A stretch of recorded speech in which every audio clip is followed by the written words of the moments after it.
75।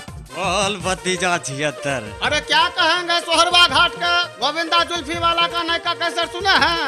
अरे इतना हिट किया है कि दरभंगा के लाइट हाउस में, सुपौल बाजार के प्रसाद चित्रालय में, कुशेश्वर बाजार के महादेव चित्रालय में गर्दा छोड़ा दिया है। हाँ तो सुनिए गोविंदा जुल्फीवाला का ये गाना।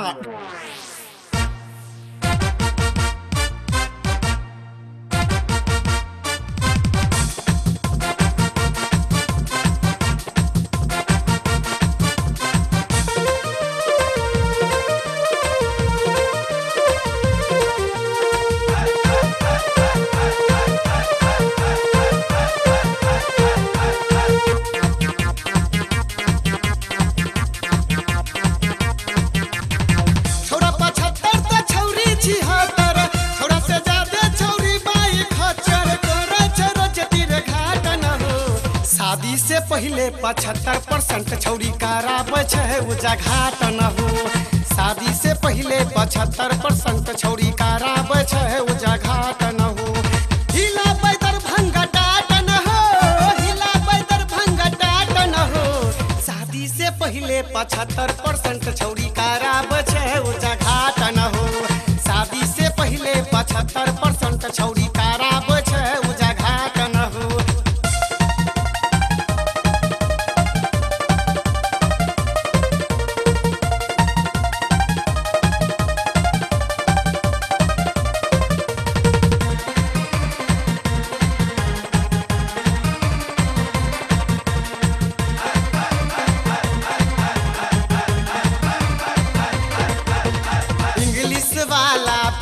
बनाबै होली के चले गेल बटन हो।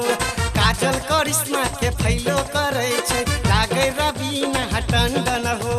लागे छै रबरी माखन हो, लागे छै रबरी माखन हो। शादी से पहले 75% छौरी कराबै छै उजा घाट न हो।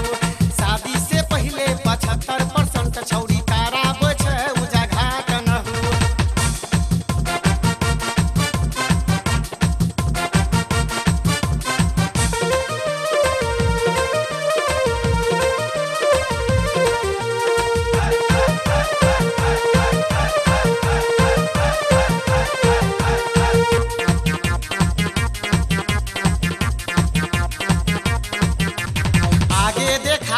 पाछे देखाबै करे नहीं केकरो शरम हो। आबै छै दहिया से भाफो हो काका, रहै छै हरदम गरम हो। बुझै नहीं प्रशासन हो, बुझै नहीं प्रशासन हो। शादी से पहले 75% छौरी कराबै छै उजा घाट न हो। शादी से पहले 75% छौरी कराबै छै उजा घाट न हो।